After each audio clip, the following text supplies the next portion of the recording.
अहिल्यानगर जिल्हा बँकेची मतदार यादी सुरू करण्यात आली आहे। म्हणजेच येत्या काही दिवसात या बँकेची निवडणूक होईल।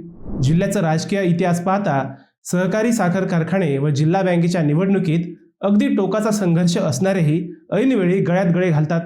गेल्या वेळी म्हणजेच 2021लाही हेच झालं होतं। त्यामुळे यंदाही असंच होईल का, अशा चर्चा सुरू झाल्यात। शिवाय जिल्हा बँकेच्या राजकारणात लक्ष घालणारे ज्येष्ठ नेते शरद पवार आता थकले आहेत। अजितदादांचंही काही दिवसांपूर्वी निधन झालंय।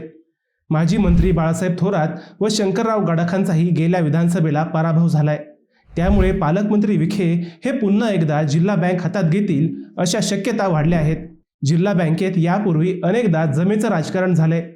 राजकीय विरोधक असूनही गेल्या वेळीही चंद्रशेखर घुले यांना अध्यक्ष करण्यात विखेंनी सिंहाचा वाटा उचलला होता। यावेळीही तेच किंगमेकर ठरतील अशा शक्यता वाढल्या आहेत। नेमकं कसं चालतंय जिल्हा बँकेचं राजकारण, हाच विषय आज आपण समजून घेऊ।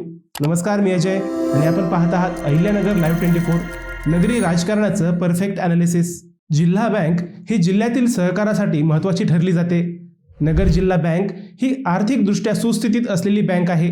नगर जिल्हा हा सहकाराचा असल्याने येथील नेत्यांना जिल्हा बँकेवर प्रभुत्व मिळवणं हे कायम प्रतिष्ठेचं राहिलंय।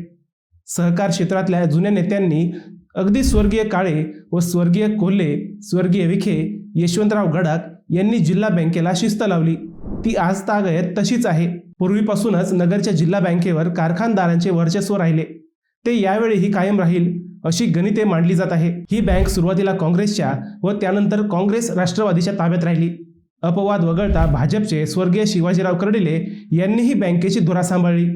नगर जिल्ह्यातील काळे, कोल्हे, थोरात, गडाख यांच्यासह ज्येष्ठ नेते शरद पवार व स्वर्गीय अजितदादा पवार यांनी जिल्हा बँकेवर आपली पकड कायम ठेवली। परंतु आता नगर जिल्ह्याचं राजकारण बदललं। ते सर्वस्वी पालकमंत्री राधाकृष्ण विखेंच्या हातात गेले। गेल्या वेळच्या अध्यक्षपदाच्या निवडणुकीतही विखेच किंगमेकर ठरले। आता अजितदादा पवार यांचं निधन झालंय। शरद पवारांचंही नगर जिल्ह्यातील वजन कमी झाले। पराभवानंतर थोरात, गडाखही आपापल्या तालुक्यातच गुंतून पडलेत। त्यामुळे यंदाच्या जिल्हा बँकेच्या निवडणुकीत विखे पुन्हा नवी समीकरणे जुळवतील अशा शक्यता व्यक्त केल्या जात आहे। जानेवारी 2021ला ज्येष्ठ नेते शरद पवार हे नगरला आले होते।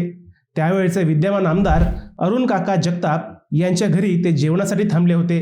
त्या जेवणावळीला स्वर्गीय आमदार अरुण काका जगताप व आमदार संग्राम जगताप यांच्यासह नरेंद्र घुले, चंद्रशेखर घुले, राहुल जगताप, पांडुरंग अभंग हे त्यावेळचे दिग्गज नेते उपस्थित होते।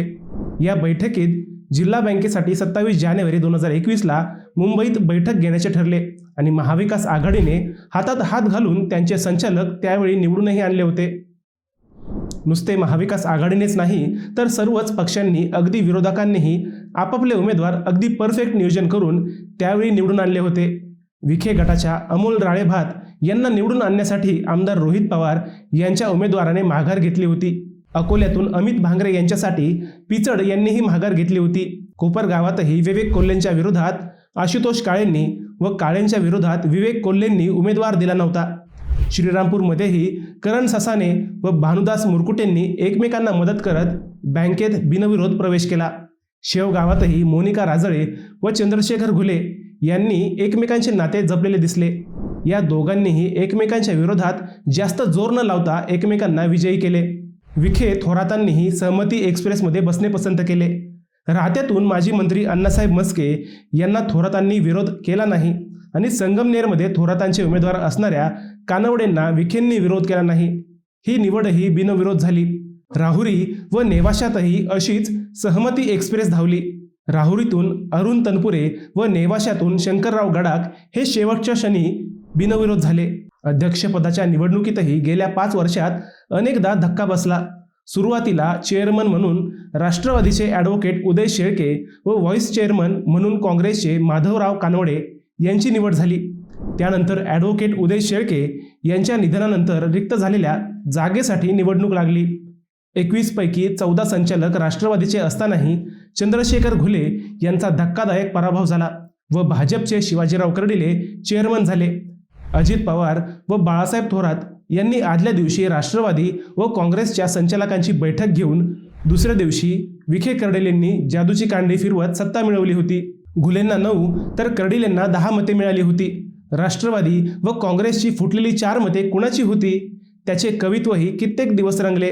शेवटच्या 3 महिन्यात कर्डिले यांच्या निधनानंतर पुन्हा चंद्रशेखर घुले यांना अध्यक्षपदाची संधी मिळाली.